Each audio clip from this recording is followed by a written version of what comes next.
اماں بڑی زور کی بھوک لگی ہے، جلدی سے کھانے کو کچھ دے۔ میں نے گھر میں داخل ہوتے ہی بھوک کا شور مچایا تو اماں فوراً باورچی خانے کی طرف بڑھی۔ ہاں ہاں لا رہی ہوں، تو آرام سے وردی بدل، میں ابھی لے کر آئی۔ آج میں صبح بھی بغیر کچھ کھائے اسکول روانہ ہو گئی تھی۔ اب بھوک سے پیٹ میں چوہے دوڑ رہے تھے۔ میں وردی تبدیل کر کے کب سے بستر پر پڑی اماں کا انتظار کر رہی تھی، مگر وہ نہ جانے کہاں رہ گئی تھی۔ میں بھوک سے ہلکان خود کو گھسیٹتی اس کے پیچھے باورچی خانے کی طرف بڑھی۔ وہ چولہے کے آگے بیٹھی تھی۔ ارے اماں اتنی دیر ہو گئی، ایسا کیا خاص بنا رہی ہو؟ میں نے آگے بڑھ کر ہنڈیا کا ڈھکن اٹھا دیا۔ ارے رک تو صحیح، اماں مجھے روکتی رہ گئی۔ گرم بھاپ سیدھی میرے منہ پر آئی تو میں ایک دم پیچھے ہٹی۔ اماں پانی کیوں ابال رہی ہے تو؟ کھانا کہاں ہے؟ میں نے اطراف میں نظریں دوڑا کر جائزہ لیا تو سبھی خالی برتن میرا منہ چڑھانے لگے۔ اماں نے ٹھنڈی سانس بھرتے ہوئے چولہا بند کر دیا۔ میں کھانے کا انتظام نہیں کر سکی۔ وہ بھرائی ہوئی آواز میں بولی تو میں پھٹی پھٹی آنکھوں سے اسے دیکھنے لگی۔ اماں مجھے بہت شدت کی بھوک لگی ہے۔ میں اپنے پیٹ پر ہاتھ رکھ کر دوہری ہوئی تو وہ فوراً اٹھ کھڑی ہوئی۔ وہ جانتی تھی کہ مجھ سے بھوک بالکل برداشت نہ ہوتی تھی۔ رات بھی ہم دونوں ماں بیٹی نے روکھی سوکھی کھائی تھی اور صبح اماں نے مجھے ایسے ہی بھیج دیا کہ میں کچھ انتظام کر لوں گی تو آ کر پیٹ بھر کر کھانا کھانا، جبکہ اب بھی گھر میں کھانے کو کچھ موجود نہ تھا۔ میں جاتی ہوں، کچھ انتظام کرتی ہوں، تو فکر نہ کر، وہ گھبرائی ہوئی آواز میں بولی اور باہر کی طرف بڑھ گئی۔ میں نے مایوسی سے اسے باہر جاتے دیکھا۔ جب وہ اتنے گھنٹوں سے کوئی انتظام نہ کر سکی تھی تو بھلا اب کیا کرتی؟ میرا نام نسرین ہے۔ میرا ابا لڑکیوں کے اسکول میں چپڑاسی تھا۔ ابا کو بڑا شوق تھا کہ جیسے لڑکیاں اسکول میں وردی پہن کر صاف ستھری ہو کر اسکول آتی ہیں، ایسے ہی میں بھی وردی پہن کر اسکول جاؤں۔ میں ابھی چھوٹی ہی تھی مگر ابا نے اپنی خواہش کا اظہار کئی مرتبہ میرے سامنے کیا۔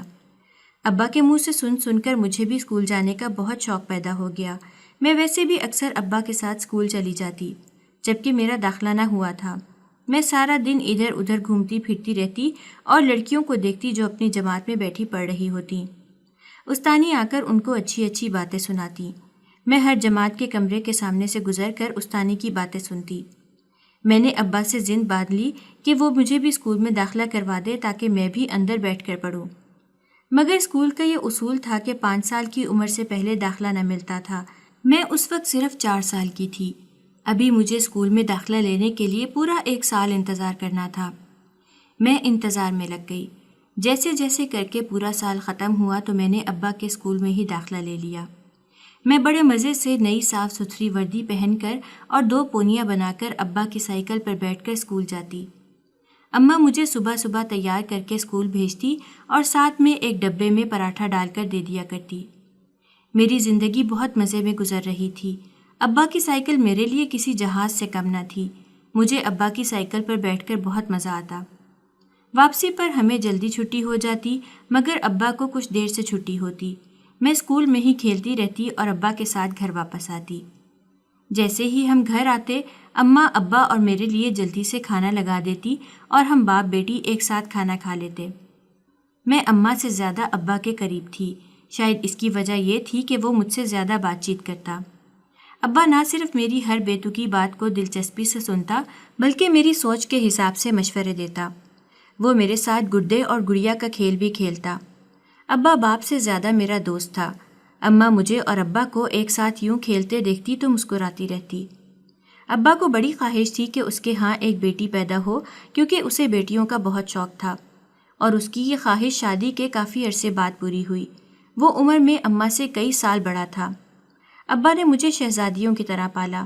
میں اسکول جانے لگی تو میری سوچ ذرا بدل گئی۔ اسکول میں میری دوستی کچھ لڑکیوں سے ہوئی تو میں ان میں مگن ہو گئی۔ اب میں گھر آنے کے بعد بھی کچھ وقت بعد اپنی سہیلیوں کے ساتھ کھیلنے چلی جاتی۔ ابا مجھے چھیڑتا کہ تو اسکول میں جا کر اپنے پرانے دوست کو بھول گئی ہے۔ میں ابا کی باتوں پر ہنس دیا کرتی۔ وقت گزرنے کا پتہ نہ چلا اور میں بڑی ہوتی گئی۔ اب مجھے ابا کی سائیکل پر ابا کے ساتھ بیٹھ کر جانا کچھ عجیب سا لگتا تھا، کیونکہ اسکول میں لڑکیاں میرا مذاق اڑاتی کہ تیرا ابا ایک چپڑاسی ہے۔ وہ ابا کے ساتھ خود تو اسکول میں مزے سے فری ہو کر باتیں کرتی تھیں، جبکہ میرا مذاق بناتی رہتی۔ میرا موڈ اکثر خراب ہو جاتا۔ میں نے ابا کو کہا کہ میں اب آپ کے ساتھ گھر نہیں جایا کروں گی بلکہ اپنی سہیلیوں کے ساتھ پیدل ہی چلی جایا کروں گی۔ ابا میری بات سن کر حیران تھا۔ بھلا ایسا کیسے ہو گیا؟ میں نے کیا غلطی کر دی؟ ابا نے حیرت سے پوچھا تو میں نے نفی میں سر ہلایا۔ ابا تم ایک چپڑاسی ہو اور اسکول میں سب میرا مذاق اڑاتے ہیں۔ ابا حیرت سے منہ کھولے مجھے دیکھتا رہا۔ یہ کیا بات کہہ رہی ہے تو؟ چپڑاسی ہونا کہاں سے بری بات ہے؟ اور وہ جو تیری سہیلیاں تیرا مذاق اڑاتی ہیں ان کا خود کا ابا کون سا منسٹر لگا ہے؟ ایک کا ابا لوہار ہے اور ایک کا کباڑی۔ ابا نے میری معلومات میں اضافہ کیا تو میں نے حیرانی سے منہ پر انگلی رکھی۔ ابا کباڑی اور لوہار ہونا تو فخر کی بات ہے۔ ابا زور کا کہکہا لگا کر ہنس دیا۔ ان سے زیادہ فخر کی بات چپڑاسی ہونا ہے۔ تیرے ابا کی سرکاری نوکری ہے، ان کی کوئی سرکاری نوکری تھوڑا ہے۔ سرکاری نوکری والے کی بڑی اہمیت ہوتی ہے۔ ابا میرے دماغ میں اپنے خیال گھساتا تو میں حیران ہو جاتی۔ واقعی یہ تو میں نے سوچا نہ تھا، ابا کی نوکری زیادہ اعلیٰ ہے۔ میں اپنا سر جھٹک کر پھر سے ابا کی باتوں میں آ جاتی اور جب لڑکیاں میرا مذاق اڑاتی تو ان کو منہ توڑ جواب دیتی۔ ابا صحیح کہہ رہا تھا، آخر وہ میرے ابا کا مذاق اڑانے والی ہوتی کون تھیں؟ ابا نے مجھے سمجھایا تھا کہ تو نے اپنے باپ کی ڈھال بننا ہے اور ان کو اپنے ابا کا مذاق اڑانے کا موقع نہیں دینا۔ میں اپنے ابا سے بے حد پیار کرتی تھی، بھلا میں کیسے برداشت کر لیتی کہ کوئی میرے ابا کا مذاق اڑائے؟ لہٰذا اسکول میں اگلی بار جب لڑکیوں نے میرے ابا کے چپڑاسی ہونے کا مذاق اڑایا تو میں نے ایک لڑکی کے منہ پر اس زور کا مکہ دے مارا کہ اس کے منہ پر نیلا نشان پڑ گیا۔ میں نے بڑے فخر سے آ کر ابا کو اپنے کارنامے کے بارے میں بتایا تو وہ سر پکڑ کر بیٹھ گیا۔ میرا کہنے کا مطلب یہ تو نہ تھا کہ تو اس کو مکہ ہی مار دے، کل ہی اس کے ماں باپ شکایت لے کر آ جائیں گے۔ ابا نے مجھے ڈرا دیا، مگر اس کے ماں باپ نے کل کا انتظار نہ کیا۔ وہ تو شام کو ہی آندھی طوفان کی طرح ابا کے سر پر مسلط ہو کر ابا سے لڑائی کر رہے تھے۔ ابا نے میری وہ حمایت لی کہ میرا دل اش اش کر اٹھا۔ ابا نے ایک بار بھی بات مجھ پر نہ آنے دی بلکہ ان کی بیٹی کا سارا قصور ان کو کہہ سنایا تو میں ابا کی بات پر دل و جان سے فدا ہو گئی۔ میں نے 8ویں کا امتحان پاس کیا تو میری زندگی کا وہ افسوسناک واقعہ رونما ہوا جس کو میں کبھی بھلا نہ سکی۔ ابا اسکول میں چھت کی صفائی ستھرائی کرتے ہوئے چھت سے نیچے جا پڑا۔ میں اپنے سامنے ہی اپنے ابا کو لہو لہان دیکھ کر سکتے میں تھی۔ میں بھاگ کر ابا سے لپٹ گئی۔ باقی ملازموں نے مجھے زبردستی ابا سے جدا کیا اور ابا کو لے کر ہسپتال کی جانب بھاگے۔ مجھے چین ہی نہ آ رہا تھا۔ میری پوری دنیا کل کائنات ابا تھا۔ اماں الگ ہلکان تھی۔ رو رو کر اور دعائیں مانگ مانگ کر نہ جانے کیسے وقت کٹا مگر ابا جانبر نہ ہو سکا۔ اس کو اتنی شدید چوٹیں آئی تھیں کہ وہ زخموں کی تاب نہ لاتے ہوئے اگلے دن ہی دم توڑ گیا۔ اماں اور مجھ پر قیامت ٹوٹ گئی تھی۔ ہم نے کبھی سوچا بھی نہ تھا کہ ابا ہمیں یوں اچانک چھوڑ کر چلا جائے گا۔ ہمارے آگے پیچھے کوئی تھا نہیں۔ اماں کے کوئی رشتہ دار تھے اور نہ ہی ابا کے۔ اماں کا کہنا تھا کہ ہمارے کچھ رشتہ دار موجود ہیں لیکن وہ ابا کی نوکری کی وجہ سے ابا سے ملنا پسند نہیں کرتے کیونکہ ابا اسکول میں ایک چپڑاسی تھا جبکہ وہ سب پڑھے لکھے اعلیٰ عہدوں پر فائز تھے۔ مجھے بھی ایسے رشتہ داروں سے ملنے کا کبھی شوق نہ تھا جو میرے ابا کو اس کی نوکری کی وجہ سے نیچا سمجھتے ہوں۔ ویسے بھی جنہوں نے ہمیں ابا کی زندگی میں ہی نہ پوچھا تھا وہ ابا کی آنکھ بند ہونے کے بعد ہمیں کیسے پوچھتے؟ ابا کی موت پر ہمارے آس پڑوس اور محلے والوں نے ہمارا ساتھ دیا۔ ابا کی رسومات پوری ہونے میں انہوں نے بہت ذمہ داری اور اپنا پن دکھایا۔ ابا کی تنخواہ معمولی تھی۔ ویسے تو ہمارے گھر کے اتنے خرچے نہ تھے، میری بھی چھوٹی موٹی ہی فرمائشیں تھیں جو میں ابا سے منوا لیا کرتی تھی۔ اس لیے اماں نے کچھ جمع پونجی کر رکھی تھی جو ابا کی موت کے بعد ہمارے کام آنے لگی۔ مگر وہ پیسہ آخر کب تک چلتا؟ اماں بہت زیادہ تنگی سے گزارا کرتی، تب بھی وہ رقم 1 سال تک ہی چل پاتی۔ اس لیے اماں کا ارادہ تھا کہ وہ کوئی چھوٹا موٹا کام شروع کر دے تاکہ لگاتار آمدنی آتی رہے۔ ابا کے بعد گھر کے خرچے اماں نے ہی پورے کرنے تھے، لہٰذا اماں نے ان پیسوں سے گھر کی بیٹھک میں ایک چھوٹی سی پرچون کی دکان کھول لی اور اس پر ضرورت کا سامان رکھ لیا جو ہمارے محلے والے آسانی سے خرید سکتے تھے۔ اماں کی دکان چلنے لگی۔ روز کا منافع بے حد کم تھا مگر سیل ہو رہی تھی۔ اماں بھی مطمئن تھی کہ چلو اب آسانی سے گزر بسر ہو جایا کرے گی۔ ویسے بھی ہم ماں بیٹی کا خرچہ کم ہی تھا۔ میرے اسکول کی فیس نہ جاتی تھی اور وردی بھی مجھے اسکول کی طرف سے ہی مل جاتی۔ باقی سب چیزیں تو ویسے ہی فری تھیں۔ ابا کے مرنے کے بعد بھی اسکول والوں نے میرے سے فیس نہ لینے کا وعدہ کیا تھا اور مجھے سالانہ وردی فری ملنی تھی، اس لیے میری پڑھائی کا کوئی خرچہ نہ تھا، صرف کھانے پینے کا ہی خرچہ تھا۔ ایک رات بتی جانے کے سبب اماں نے دکان پر موم بتی جلا کر رکھی۔ اماں کسی کام سے اندر چلی آئی مگر موم بتی بجھانا بھول گئی۔ اسی اثناء میں لائٹ آ گئی تو اماں کو موم بتی بجھانے کا بالکل خیال نہ آیا۔ نہ جانے کہاں سے شعلہ لپک کر آئل کے پیکٹ پر جا پڑا اور دکان میں دیکھتے ہی دیکھتے آگ لگ گئی۔ اماں کو یقین نہ ہوتا تھا کہ ایک موم بتی کے شعلے سے اتنی آگ بھڑک سکتی ہے۔ اماں نے آگ کو بجھانے کی کوشش کی، محلے والے بھی اماں کی مدد کو چلے آئے تھے۔ آگ تو بجھ گئی، زیادہ نقصان بھی نہ ہوا تھا، مگر چھوٹی موٹی سبھی چیزیں اتنا جل گئی تھیں کہ استعمال کے قابل نہ رہی تھیں۔ اماں کا کافی نقصان ہو گیا تھا۔ اماں نے کھنگال کھنگال کر چیزیں نکالیں تاکہ کچھ چیزیں جو بہتر حالت میں ہیں وہ دوبارہ سے بیچ سکیں، مگر دکان کو دوبارہ سیٹ کرنے کے لیے بھی پیسے درکار تھے جو کہ اب اماں کے پاس بالکل نہ تھے۔ اماں نے جھاڑ صفائی کر کے وہی بچی ہوئی چیزیں دکان پر رکھی، مگر اب کوئی بھی اماں کی دکان کا رخ نہ کرتا۔ سبھی خوفزدہ تھے کہ کہیں دوبارہ آگ کے شعلے بھڑک اٹھیں تو کہیں وہ بھی آگ کی لپیٹ میں نہ جل جائیں۔ محلے والے تو اپنے آپ کو آگ کی لپیٹ میں جلنے سے بچا گئے، مگر ہمیں آگ کے شعلوں میں جھونک دیا۔ ہمارا کس قدر نقصان ہوا تھا کہ کسی کو دکھائی بھی نہ دیتا تھا۔ ہم جلنے سے تو بچ گئے تھے مگر ہماری روحیں جل چکی تھیں۔ حالات اس نہج پر پہنچ گئے تھے کہ ایک وقت کھانے کو بھی میسر نہ تھا۔ میں اپنا پیٹ پکڑ کر اماں کو ہی دہائی دے سکتی تھی کہ میں بھوکی تھی۔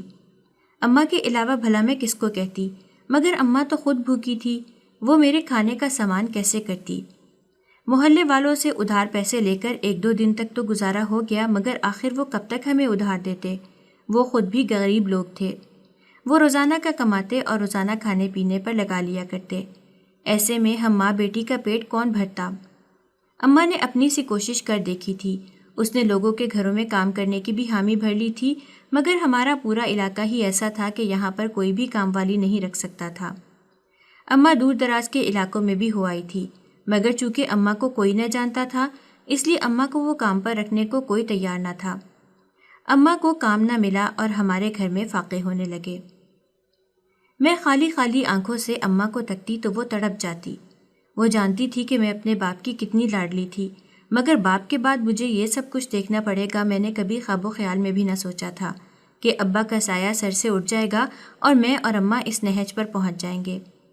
میں بھوک سے بے حال تھی۔ میری حالت دیکھ کر اماں چپل گھسیٹتی ہوئی باہر نکل گئی۔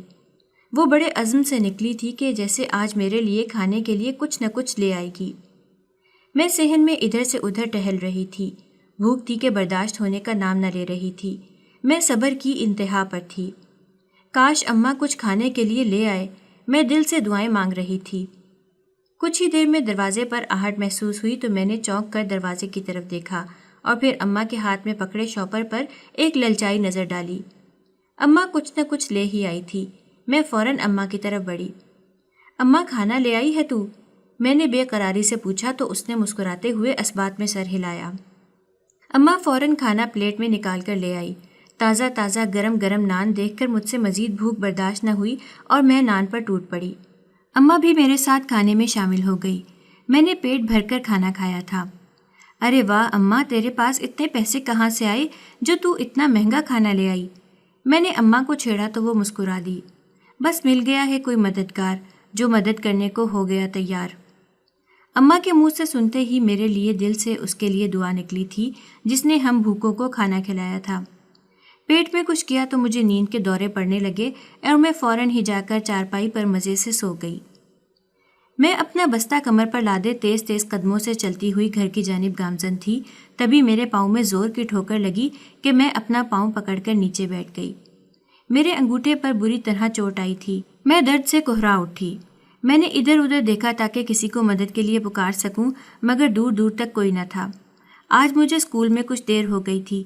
میری سہیلیاں پہلے ہی جا چکی تھیں جبکہ میں استانی کے کسی کام میں لگی ہوئی تھی۔ میرے لیے چلنا پھرنا مشکل تھا۔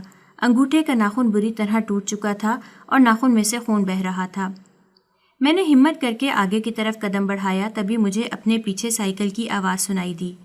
میں نے مڑ کر دیکھا۔ قیوم کو دیکھ کر میرا حلق تک کڑوا ہو گیا۔ وہ ہمارے محلے سے کچھ فاصلے پر رہائشی تھا جو اپنے ماموں کے ساتھ رہا کرتا۔ اس کی ماں اپنے کسی عاشق کے ساتھ بھاگ گئی تھی، لیکن اس عاشق نے اسے دھوکہ دیا۔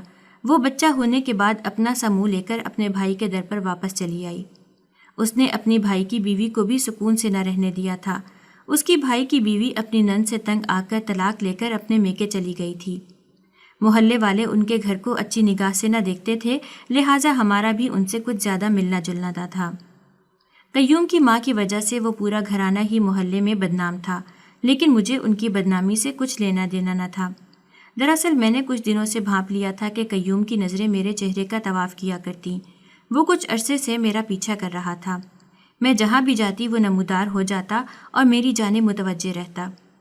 مجھے اس کا یوں دیکھنا بالکل پسند نہ تھا۔ اگر ابا زندہ ہوتا تو اس کی اس طرح کی جرت نہ ہوتی کہ مجھ پر اس طرح نگاہ جما کر رکھے۔ آؤ میں تمہیں چھوڑ دیتا ہوں۔ اس نے مجھے پیشکش کی تو مجھے بے انتہا غصہ آیا۔ میں تمہاری محتاج نہیں ہوں، میں چلی جاؤں گی، تم اپنا راستہ ناپو۔ میں نے غصے میں اسے کہا تو وہ چونک گیا۔ آخر تم مجھ پر ہر دفعہ اتنا غصہ کیوں کرتی ہو؟ میں نے تمہارا کیا بگاڑا ہے؟ میں جانتی تھی سڑک سنسان ہونے کی وجہ سے اس کی اتنی جرت ہوئی تھی کہ وہ مجھ سے یوں مخاطب تھا، وگرنہ اس کی کبھی مجھ سے بات کرنے کی جرت نہ ہوئی تھی۔ مجھے اس کی نظریں پسند نہ تھیں، اس لیے اسے دیکھتے ہی مجھے ہمیشہ اس پر غصہ آ جایا کرتا تھا۔ میں نے کہا اپنا راستہ ناپو، میں تمہارے سوال جواب دینے کی پابند نہیں ہوں۔ مجھے اس وقت بھی اس پر بے انتہا غصہ آ رہا تھا۔ ایک تو پاؤں کی چوٹ تکلیف دے رہی تھی، اوپر سے وہ آ کر سر پر سوار ہو گیا تھا۔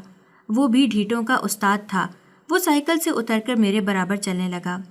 چلو کوئی بات نہیں، تم اپنا بیگ ہی میری سائیکل پر رکھ دو، میں بیگ تمہارے گھر پہنچا دیتا ہوں، تم آہستہ آہستہ چل کر چلی آنا۔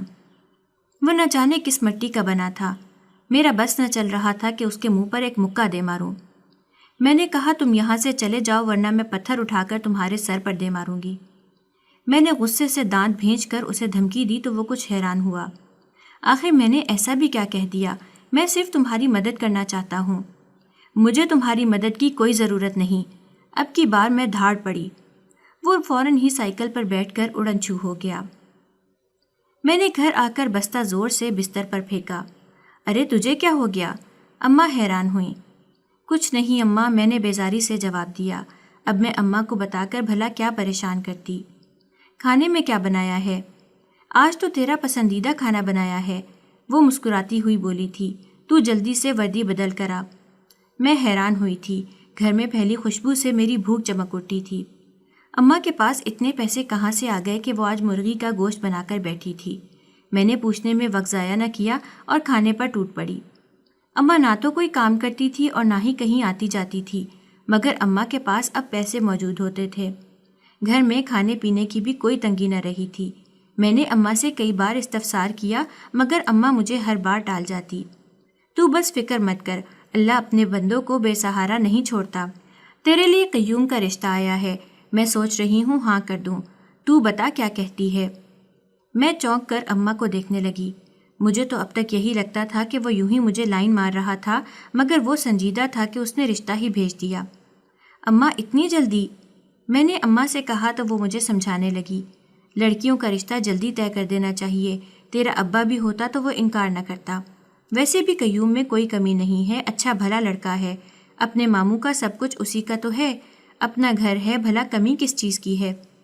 اماں تو جیسے تیار بیٹھی تھی، پر اماں محلے میں کوئی بھی ان سے ملنا پسند نہیں کرتا۔ میں نے اپنی طرف سے بڑی سیانی بات کی تھی۔ محلے والوں کو چھوڑ، لوگ تو بات کا بتنگڑ بنا دیتے ہیں، تو فکر نہ کر، بس سب کچھ مجھ پر چھوڑ دے۔ اماں نے کہا تو میں نے بھی کندھے اچکا دیے۔ میرا قیوم کے ساتھ رشتہ پکا ہو گیا تھا۔ وہ اب اکثر گھر چلا آتا اور آتے ہوئے کچھ نہ کچھ کھانے پینے کو لے آتا۔ مجھے وہ ابھی بھی کچھ خاص پسند نہ تھا، پر اب میں اس کو غصہ نہ دکھاتی اور اس کی لائی ہوئی چیزیں خوب مزے سے کھاتی۔ میں نے میٹرک کا امتحان دیا تو اماں نے میری شادی کی تاریخ رکھ دی۔ تمام خرچہ قیوم کا ماموں اٹھائے گا۔ اماں نے مجھے خوشی سے اطلاع دی تو میں بے فکر ہو گئی۔ میں صبح دیر تک سوتی اور دن چڑھے اٹھتی۔ میں امتحانات کے دنوں کی تھکن اتار رہی تھی۔ ایک دن میری آنکھ صبح سویرے کھل گئی۔ اماں الٹیاں کر کر کے بے حال تھی۔ اماں کیا ہوا تجھے؟ میں نے پریشانی سے پوچھا۔ ارے کچھ نہیں، بس پیٹ میں درد ہے، دوا لوں گی تو ٹھیک ہو جاؤں گی۔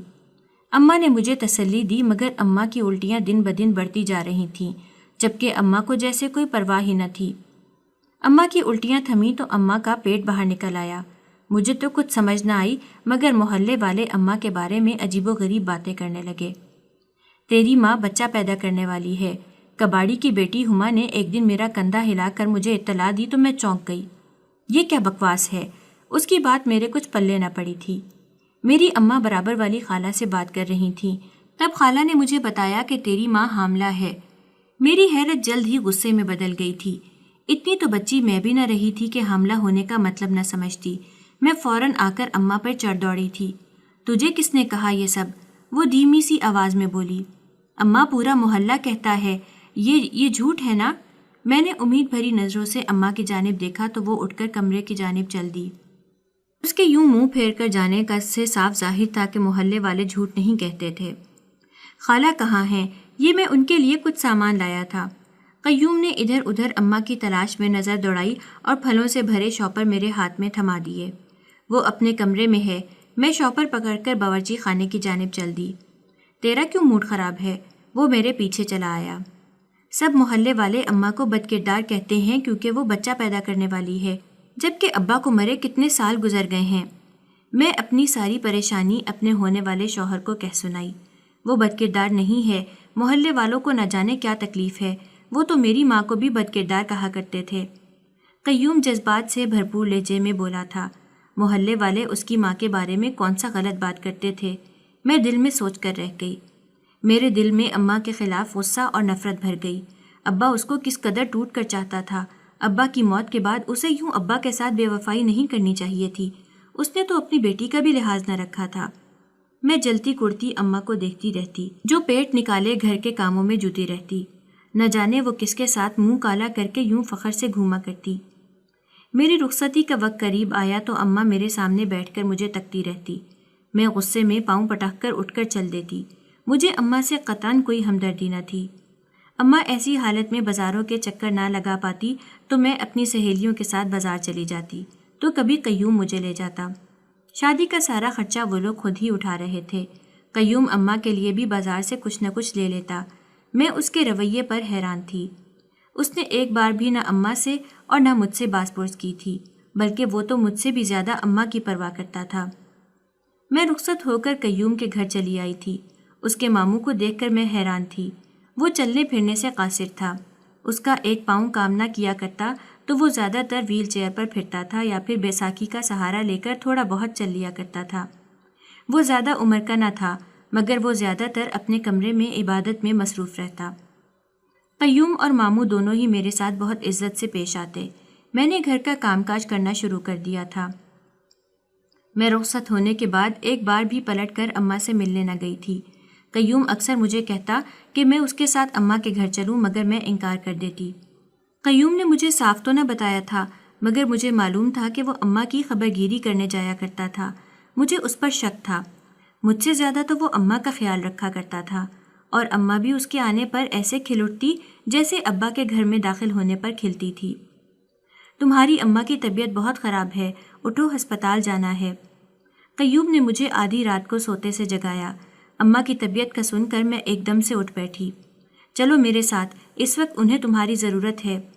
میں اماں سے لاکھ ناراض سہی، مگر اماں کی خراب طبیعت کا سن کر خود کو روک نہ سکی اور قیوم کے ساتھ چل دی۔ ہم دونوں اماں کو رات کو ہی لے کر ہسپتال پہنچ گئے۔ کچھ دیر بعد ہی نرس نے ہمیں بچہ پیدا ہونے کی خبر سنا دی تھی۔ اماں بچہ کیسے پالے گی؟ میں نے حیرانگی سے سوچا تھا۔ نرس کچھ دیر میں بچہ باہر لے آئی۔ آپ اسے سنبھالیں، آپ کی مریضہ کی طبیعت نہیں سنبھل رہی۔ نرس نے بچہ میری جانب بڑھاتے ہوئے کہا تو میں چونک کر بچے کو دیکھنے لگی۔ میں اتنے چھوٹے بچے کو کیسے پکڑتی؟ قیوم نے آگے بڑھ کر فوراً بچے کو اپنی گود میں لے لیا تو نرس گھبراتی ہوئی واپس پلٹ گئی۔ نہ جانے اب اماں کو کیا ہوا تھا۔ ہم ان کو نہیں بچا سکے، وہ اس دنیا سے رخصت ہو چکی ہیں۔ ڈاکٹر نے آ کر اماں کی موت کی اطلاع دی تو میں منہ پر ہاتھ رکھ کر سسک پڑی۔ مجھے یقین ہی نہ ہوا کہ اماں مجھے تو کیا، اس نومولود بچے کو بھی چھوڑ گئی تھی۔ میں اتنے عرصے سے اماں سے ناراض تھی، اتنے عرصے میں نے اس سے کبھی سیدھے منہ بات بھی نہ کی تھی۔ اماں کی میت کو گھر لایا گیا اور اس کی تدفین کا انتظامات شروع ہو گئے۔ محلے کے سبھی لوگ حیرانی سے اماں کی میت اور پیدا ہوئے بچے کو دیکھ کر آنکھیں مٹکا رہے تھے۔ عورتیں ایسے موقع پر بھی سوالات پر سوالات کرنے اور اپنی زبانوں کے خنجر گھونپنے سے باز نہ آ رہی تھیں۔ اماں کے سویم کے بعد میں گھر کو تالا لگا کر اپنے سسرال چلی آئی، جبکہ قیوم بچے کو بھی اپنے ساتھ لے آیا۔ میں اس کو نہیں پالوں گی، میں نے قیوم کے ہاتھ میں بچہ دیکھ کر اس کی ذمہ داری لینے سے صاف انکار کیا۔ کیا مطلب تم نہیں پالو گی تو اور کون پالے گا؟ وہ حیرت سے بولا۔ اس کو کسی یتیم خانے میں ڈالاؤ۔ یتیم نہیں ہے یہ۔ وہ میری بات سن کر ایک دم غصے سے دھاڑا تو میں نے حیرت سے اسے دیکھا۔ میرے یوں دیکھنے پر وہ گڑبڑا گیا اور بچے کو اپنے ماموں کے پاس لٹا کر گھر سے باہر نکل گیا۔ مجھے قیوم پر پوری طرح شک ہو چکا تھا۔ میں نے ٹھان لیا تھا کہ میں اس بچے کی اصلیت کا پتہ لگوا کر رہوں گی۔ میں نے کئی بار قیوم سے پوچھا کہ وہ اس بچے کے بارے میں کیا جانتا تھا، مگر وہ مجھے کچھ نہ بتاتا۔ میری طبیعت کچھ دنوں سے خراب رہنے لگی تھی۔ میں قیوم کے ساتھ ڈاکٹر کے پاس گئی تو اس نے مجھے ماں بننے کی خوشخبری سنا دی۔ قیوم یہ خبر سن کر بے حد خوش تھا۔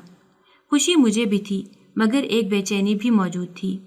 میں اماں کے بچے کے باپ کے بارے میں جاننا چاہتی تھی۔ میں ڈاکٹرنی سے ساری معلومات لے آئی تھی کہ بچے کے باپ کا کیسے پتہ لگوانا تھا۔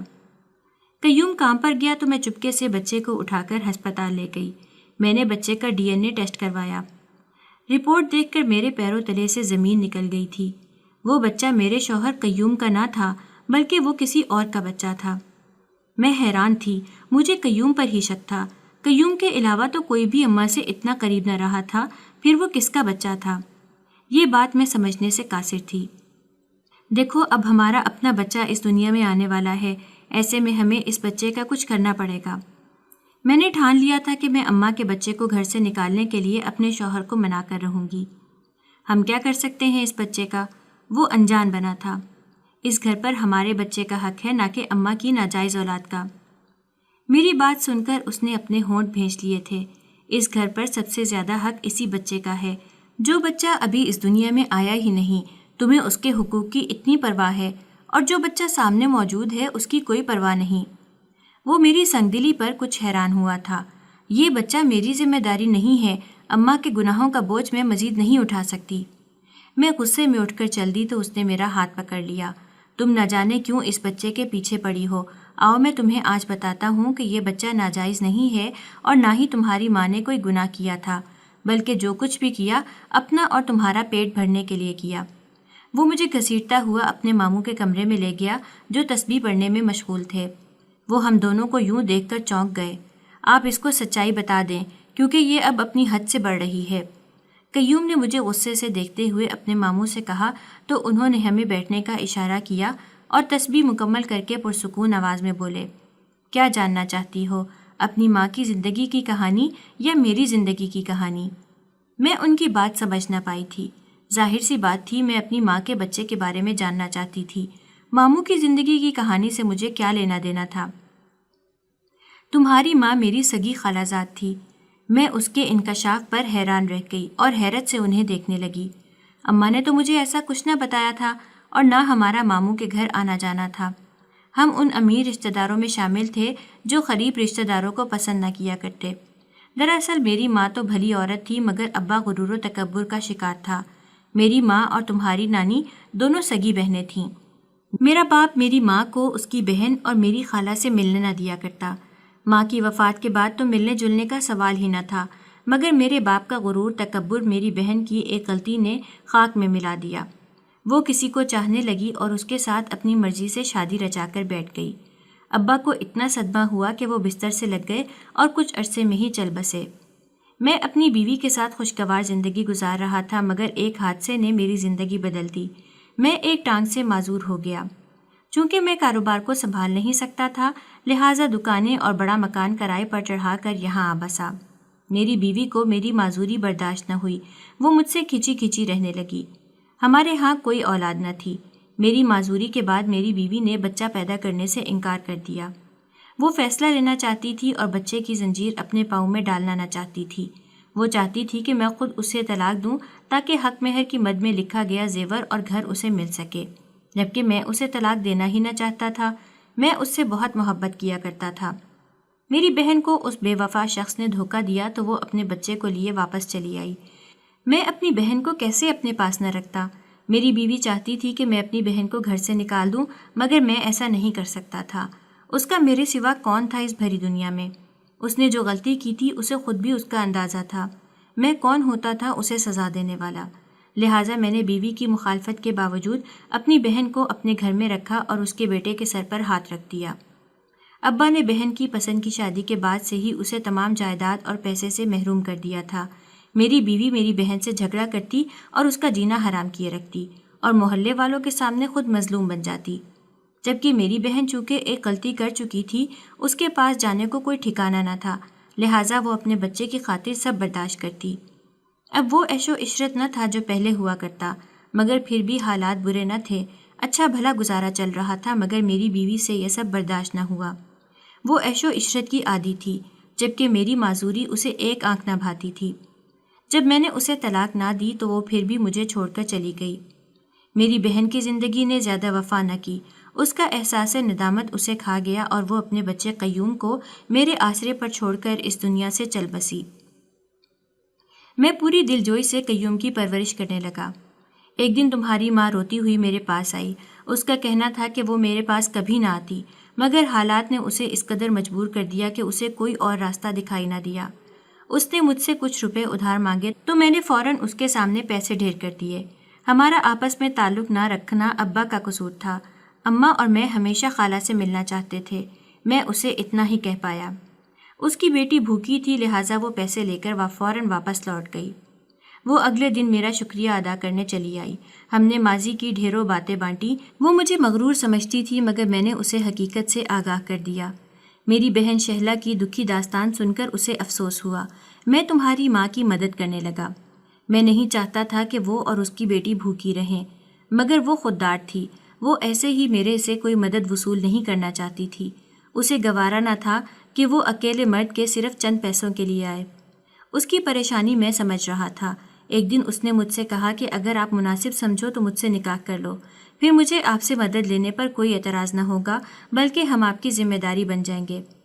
میں یہ سوچ رہا تھا کہ لوگ کیا کہیں گے، کہ کہیں تمہاری ماں کے بارے میں غلط باتیں نہ کریں، مگر اسے لوگوں کی پرواہ نہ تھی۔ لوگوں کو ہم کچھ نہ بتائیں گے۔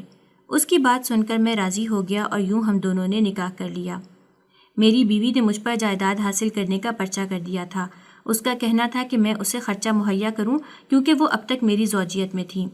دراصل اب وہ اپنے بھائیوں پر بوجھ بن گئی تھی اور اس کے بھائی چاہتے تھے کہ وہ مجھ سے دکانوں اور مکان میں سے حصہ مانگے۔ میں اسے طلاق دے کر تمام جائیداد سے برخاست کر سکتا تھا، لہٰذا میں نے ایسے ہی کیا۔ میں چاہتا تھا کہ میرے جائیداد کو کوئی وارث ہو، تاکہ میرے مرنے کے بعد دوبارہ سے کوئی ایسا دعویٰ نہ کر سکے۔ قیوم شرعی طور پر میری جائیداد کا وارث نہ تھا۔ اگر میں سب اس کے نام بھی کر دیتا، تب بھی کچھ ایسے رشتہ دار موجود تھے جو میری آنکھ بند ہوتے ہی حصے کے لیے کیس کرتے، اور ہو سکتا تھا کہ عدالت ان کے حق میں فیصلہ سنا دیتی۔ مجھے ویسے بھی اولاد کی بہت خواہش تھی۔ میں نہیں چاہتا تھا کہ میں بے نام مر جاؤں۔ میرے بعد نسل زندہ رکھنے والا کوئی تو ہونا چاہیے تھا، لہٰذا میں نے تمہاری ماں کی نکاح کی پیشکش صرف بچے کی خاطر قبول نہیں کی، بلکہ میں تمہاری ماں کو سہارا بھی دینا چاہتا تھا۔ وہ بھی مان گئی، مگر اس نے یہی شرط رکھی کہ محلے میں کسی کو یہ معلوم نہ ہو، کیونکہ وہ نہیں چاہتی تھی کہ لوگ باتیں بنائیں۔ جب وہ حاملہ ہوئی تو میں نے اسے کئی بار کہا کہ میں اعلان کر دیتا ہوں کہ تم میری بیوی ہو، پر اس نے منع کر دیا کہ اسے لوگوں کی پرواہ نہیں ہے، لوگوں کا کام ہی باتیں بنانا ہے۔ ویسے بھی اب کوئی اعتبار نہ کرے گا کہ نکاح پہلے ہوا تھا۔ میں نے بھی چپ سادھ لی، کیونکہ لوگوں سے مجھے بھی کچھ لینا دینا نہ تھا، مگر مجھے یہ معلوم نہ تھا کہ اس نے تمہیں بھی کچھ نہیں بتایا تھا۔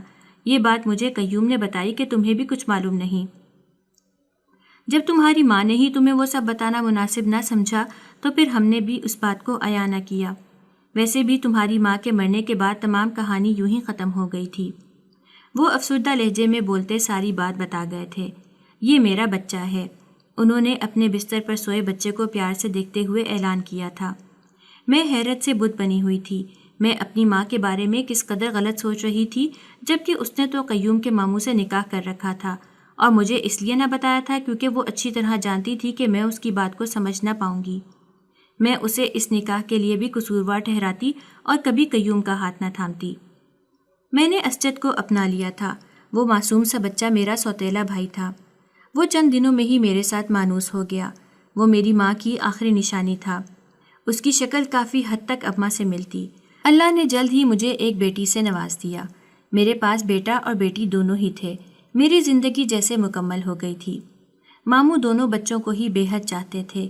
بچوں کو دیکھ کر ان میں ایک نئی توانائی بھر آئی تھی۔ ان کی جسمانی صحت میں بھی کافی بہتری آئی تھی۔ قیوم نے کبھی دونوں بچوں میں فرق رکھا اور نہ ماموں نے۔ مجھے کسی قسم کی کوئی تنگی نہ تھی۔ گزرتے وقت میں مجھے احساس ہو گیا تھا کہ اماں نے میری زندگی سنوارنے کے لیے وہ فیصلے لیے تھے۔ اماں تعلقات کو مضبوط کر گئی تھیں اور میرے دل میں کسی کے خلاف کوئی وہم یا بات نہ آنے دی تھی۔ مجھے اپنی ماں پر فخر محسوس ہوتا تھا، جس کی بدولت مجھے اتنی اچھی زندگی ملی تھی۔ اس نے میرا پیٹ بھرنے کے لیے ہی سب کچھ کیا تھا۔ مما آ جائیں، کھیلتے ہیں۔ اسجد نے مجھے آواز دے کر بلایا تو میں اپنی سوچوں سے باہر نکلی۔ ہاں آ رہی ہوں، بہنا کہاں ہے؟ اماں وہ بھی صحن میں ہے، آپ آئیں نا جلدی۔ وہ دونوں ایک پل بھی میرے بغیر نہیں رہتے تھے۔ میں یادوں سے سر جھٹک کر اپنے بچوں کی جانب بڑھی اور ان کے ساتھ مل کر کھیلنے لگی۔